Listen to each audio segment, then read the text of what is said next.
Hello नमस्कार दोस्तों, मैं ऋषभ आपके चैनल एजुकेशन फॉर ऑल में एक बार फिर से आपका स्वागत करता हूं। आज हम लोग जो बिहार एसएससी के लिए साइंस का प्रैक्टिस सेट स्टार्ट किया हूं उसका मैं दूसरा लेक्चर लेकर के आ गया हूं, जिसमें हम लोग जो है वो 25 क्वेश्चन साइंस का डिटेल में एक्सप्लेनेशन के साथ जो है वो पढ़ेंगे।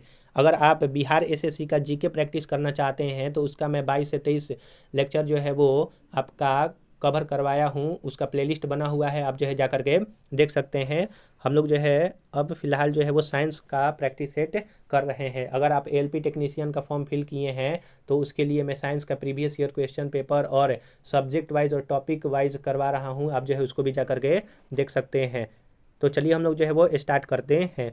पहला क्वेश्चन है आपका कि सेल्सियस स्केल पर मानव शरीर का तापमान जो है वो कितना होता है। तो सेल्सियस स्केल पर मानव शरीर का तापमान जो है वो 36.9 डिग्री सेल्सियस आपका होता है। और हम लोग रफ जो अप्रॉक्स में 37 डिग्री सेल्सियस जो है वो आपका ले लेते हैं, लेकिन एग्जैक्ट जो है वो 36.9 होता है। अगर हम लोग फॉरेन हाइट के तापमान की बात करेंगे सामान्य स्केल यानी कि सामान्य स्वस्थ मनुष्य के लिए, तो आपका 98.4 डिग्री फ़ारेनहाइट या फिर 6 डिग्री फ़ारेनहाइट के बराबर होता है। और 310 केल्विन आपका केल्विन पैमाना पर होता है। और एक कुछ क्वेश्चन पूछा जाता है कि किस टेम्परेचर पर फ़ारेनहाइट और सेंटीग्रेड जो है वो बराबर होते हैं। तो -40 डिग्री पर जो है वो फ़ारेनहाइट और जो सेंटीग्रेड होता है वो आपका बराबर होता है। तो आशा करूँगा कि आपको ये समझ में आया होगा। आप जो है एक पेन और पेपर लेकर के बैठिएगा, जितना भी मैं एक्स्ट्रा फैक्ट बतलाऊंगा आप जो है उसको ज़रूर से ज़रूर नोट कर लीजिएगा। गाय के दूध का पीला रंग किसकी उपस्थिति के कारण होता है। तो गाय के दूध का पीला रंग जो होता है वो आपका कैरोटीन के उपस्थिति के कारण जो है आपका पीला रंग होता है। और वहीं दूध का सफ़ेद रंग जो होता है वो केसिन के कारण होता है। दूध का जो सफ़ेद रंग होता है वो आपका केसिन प्रोटीन के कारण जो है वो होता है। दूध में उच्च गुणवत्ता वाला प्रोटीन तथा कैल्शियम जो है वो आपके पाए जाते हैं। और दूध का खट्टा होना जो है वो आप बतलाएंगे कि दूध का खट्टा जो है वो किस के कारण जो है वो होता है। आप जो इसको कमेंट में ज़रूर से ज़रूर बतलाइएगा। तो आप इसका जो है आंसर हो जाएगा 52 का ऑप्शन नंबर बी जो है वो सही आंसर हो जाएगा। अगला क्वेश्चन है आपका 53 नंबर क्वेश्चन कि हवा में जिस गैस की मात्रा सबसे अधिक है वो कौन सा है। तो हवा में जिस गैस की मात्रा सबसे अधिक है वो 78% आपका नाइट्रोजन है। कार्बन डाइऑक्साइड का 0.03% है। हाइड्रोजन ऑक्सीजन का जो है वो 21% आपका जो है वो पाया जाता है। आप ये याद रखिएगा। और कुछ जो है वो नोबेल गैस जो है वो पाए जाते हैं, जैसे आपके आर्गन जो है वो क्रिप्टन पाया जाता है।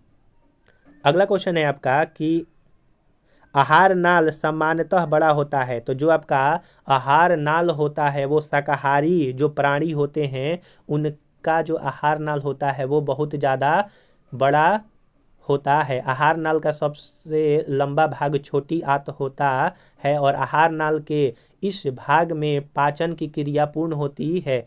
मनुष्य में इसकी लंबाई लगभग 6 मीटर होती है। यानी कि जो आपका स्मॉल इंटेस्टाइन होता है जिसमें खाना पूरी तरह से पच जाता है, इसकी लंबाई मनुष्यों में 6 मीटर के आसपास होता है और चौड़ाई 2.5 सेंटीमीटर के आसपास जो है वो आपका होता है। और जो भी स्मॉल इंटेस्टाइन में कुछ खाना नहीं पचता है वो लार्ज इंटेस्टाइन में जो है वो टोटली आपका पच जाता है। और जो आपके मांसाहारी जंतु होते हैं उसमें छोटी आंत की लंबाई कम होती है। यानी कि जो आपका आहार नाल है मांसाहारियों का वो जो है वो कम होता है, यानी कि छोटा होता है। तो सबसे बड़ा आपका शाकाहारी का हो जाएगा। अगला है कि हार्मोन उपयोगी है। यानी कि हार्मोन जो है वो किसके लिए उपयोगी होता है। तो उपापचयी प्रक्रिया हेतु जो है वो हार्मोन उपयोगी होता है। हार्मोन जो होता है एक अंतःस्रावित जटिल कार्बनिक पदार्थ होता है जो कि सजीवों में होने वाले विभिन्न जैव रासायनिक क्रिया वृद्धि एवं विकास प्रजनन आदि का नियमन तथा नियंत्रण करता है। यानी कि जो आपका हार्मोन होता है वह एक कार्बनिक पदार्थ होता है और यह उपापचयी प्रक्रिया हेतु जो है वो आपका यूज होता है। अगला आपका क्वेश्चन है कि तीन प्राथमिक रंग जो है आपके कौन से हैं? तो तीन प्राथमिक रंगों में आपका जो है वो नीला, हरा और लाल आता है। तो नीला, हरा, लाल, ऑप्शन नंबर ए जो है वो सही आंसर हो जाएगा। प्राथमिक रंगों का जो मिश्रण होता है उससे जो प्राप्त जो रंग होते हैं उसको द्वितीयक रंग कहते हैं। जैसे हरा और आपका लाल मिल करके जो है वो आपका पीला रंग जो है वो देता है। तो यह जो है आपका सेकेंड यानी कि द्वितीय रंग कहलाएगा। और नीला, हरा, लाल जो है वो आपका कहलाता है प्राथमिक रंग। और प्राथमिक व द्वितीय रंगों के मिश्रण से जो प्राप्त रंग होता है उसको जो है वो पूरक रंग कहते हैं। तो अगर क्वेश्चन में पूछा जाएगा कि पूरक रंग क्या होता है, तो जब प्राथमिक और आपका द्वितीयक को मिला करके जो नया रंग बदलता है उसको जो है वो पूरक रंग कहते हैं। जैसे लाल और मैजेंटा को जब हम लोग मिलाएंगे तो सफ़ेद रंग मिलता है, तो वो एक पूरक रंग है।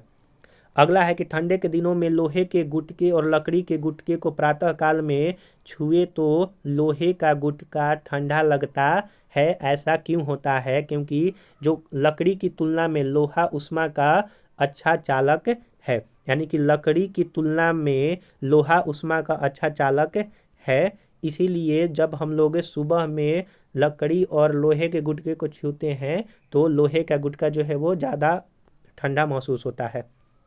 अगला क्वेश्चन है कि किसी परमाणु नाभिक का आइसोटोप वह नाभिक है, यानी कि बोल रहा है कि किसी परमाणु नाभिक में आइसोटोप्स जो है वो क्या होते हैं, जिनको समस्थानिक कहते हैं, जिसमें प्रोटॉन या फिर इलेक्ट्रॉनों की संख्या समान होती है। यानी कि प्रोटॉनों की संख्या वही रहती है परंतु न्यूट्रॉनों की संख्या जो होती है वो अलग अलग होती है। इसी को आइसोटॉप कहते हैं, समस्थानिक कहते हैं। जैसे हाइड्रोजन के 3 आइसोटॉप है, एक हाइड्रोजन 1 हो जाएगा, एक हाइड्रोजन 2 होता है जिसको ड्यूटेरियम कहते हैं, और एक हाइड्रोजन जो है वो 3 होता है जिसको ट्राइटियम जो है वो कहा जाता है। ऑक्सीजन के भी 3 आपके समस्थानिक है, कार्बन के भी जो है वो आपके 3 समस्थानिक है, आप ये याद रखिएगा। और आइसोबार जस्ट इसका उल्टा होता है कि जिसका एटॉमिक मास सेम हो, एटॉमिक नंबर डिफरेंट हो, उसको आइसोबार कहते हैं, जिसको समभारक कहा जाता है।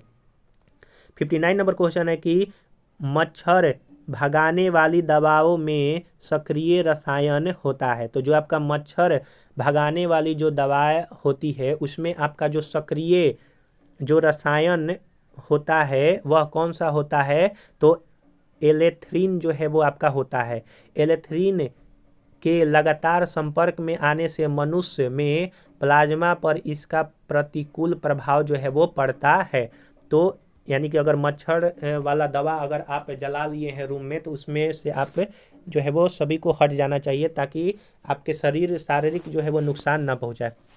एक वयस्क के शरीर में रक्त की मात्रा लगभग कितना होना चाहिए? तो 5 से 6 लीटर जो है आपका होना चाहिए। ऑप्शन नंबर सी सही हो जाएगा। और यह पूरे शरीर का लगभग जो है वो वजन का 7% के बराबर होता है, आप ये याद रखिएगा। और सबसे ज़्यादा हमारे शरीर में जो है वो पानी की मात्रा है।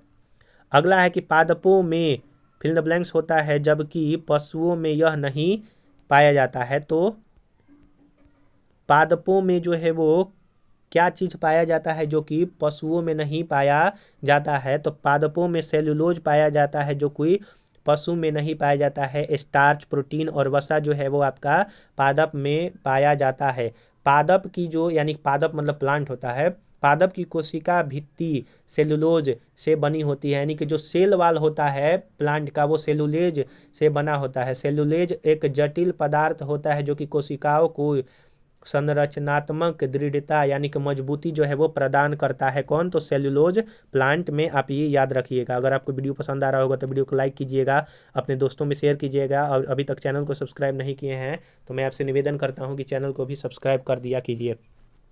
भारी जल वह जल होता है, यानी कि भारी जल वह जल होता है जिसमें हाइड्रोजन का स्थान उसके आइसोटोप्स जो है वो ले लेते हैं। यानी कि हाइड्रोजन का स्थान उसका आइसोटोप्स ले लेता है, उसी को जो है वो भारी जल कहते हैं। जैसे D2O इसका जो है वो फॉर्मूला होता है। और ड्यूटेरियम ऑक्साइड जो है वो ड्यूटेरियम ऑक्साइड जो है वो इसका रासायनिक नाम है और इसमें 0.014% साधारण जल भी होता है। तो अगर क्वेश्चन पूछा जाएगा कि साधारण जल जो आपका भारी जल में साधारण जल की मात्रा कितना होता है, तो 0.01% जो है वो पाया जाता है। तो इसका ऑप्शन नंबर जो है वो सी आंसर हो जाएगा।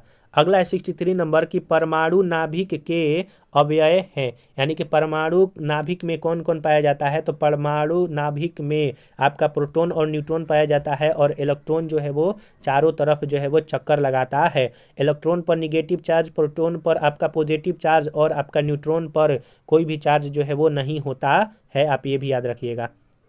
अगला क्वेश्चन है कि 20 वर्ष की आयु पर मानव शरीर में हड्डियों की संख्या कितनी होती है। तो 20 वर्ष की आयु पर मानव में जो मानव के शरीर में जो हड्डियों की संख्या होती है वो 206 होता है और जब बच्चे होते हैं तो उस समय जो है वो आपका 300 होता है, आप ये भी याद रखिएगा।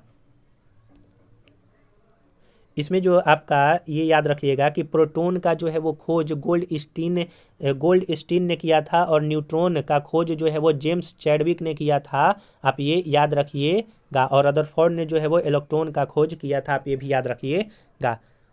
आप जो है जरूर एक पेन और पेपर लेकर के बैठा कीजिए ताकि मैं जो भी एक्स्ट्रा पॉइंट बतला रहा हूँ आप उसको नोट कर लीजिए और अगले क्लास में जब आप पढ़ने आइए तो आप जो है उसको एक बार जरूर से जरूर रिवाइज करके आइए।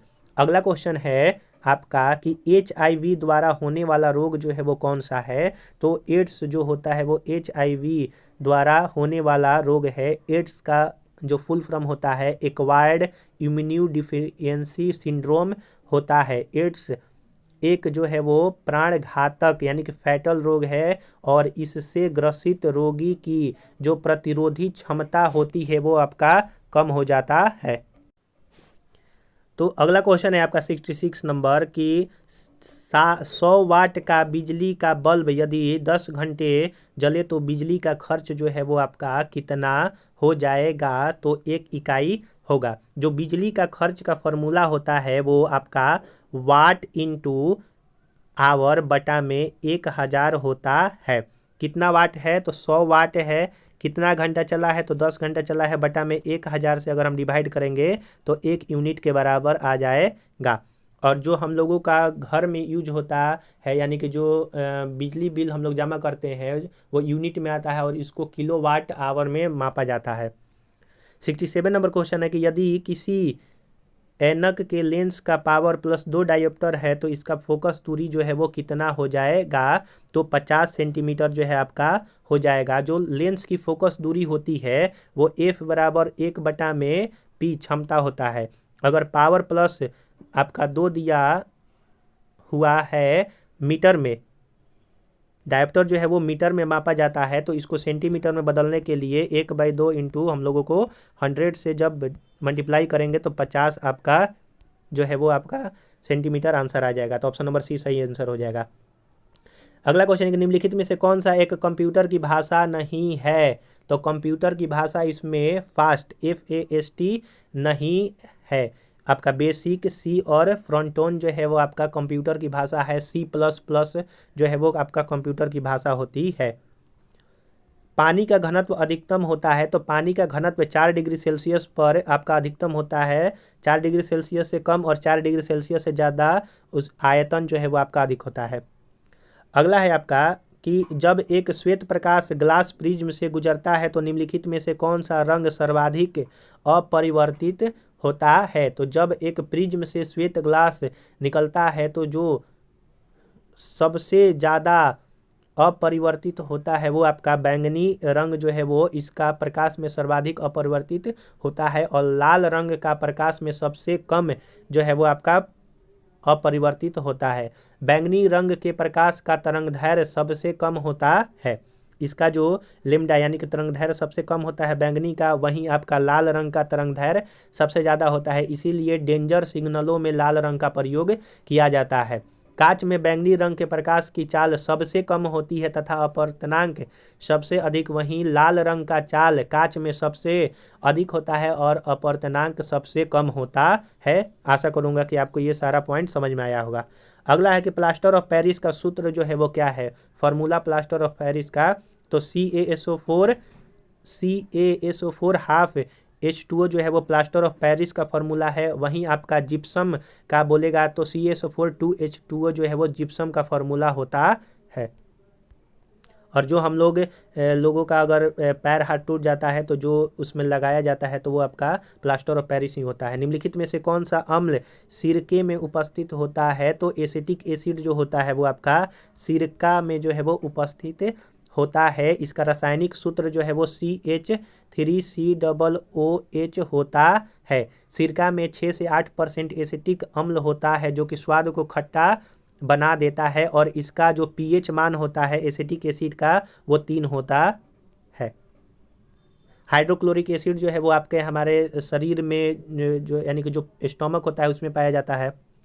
ध्वनि का वायु में वेग अनुमानित होता है, यानी कि ध्वनि में वायु का में जो वेग होता है वो 330 मीटर प्रति सेकेंड होता है। इस्पात यानी ठोस में ध्वनि का वेग अधिकतम होता है, जबकि निर्वात में ध्वनि का वेग जो है वो आपका 0 होता है। यानी कि ध्वनि का जो वेग होता है वो ठोस में सबसे ज़्यादा होता है, निर्वात में कम। ध्वनि की गति उस माध्यम के घनत्व पर निर्भर करती है जिसमें वह गमन करती है। यानी कि जो ध्वनि का गति होता है उसका स्पीड किस पर डिपेंड करेगा, जिस माध्यम में वह चल रही है उसके घनत्व पर जो है वो डिपेंड करता है।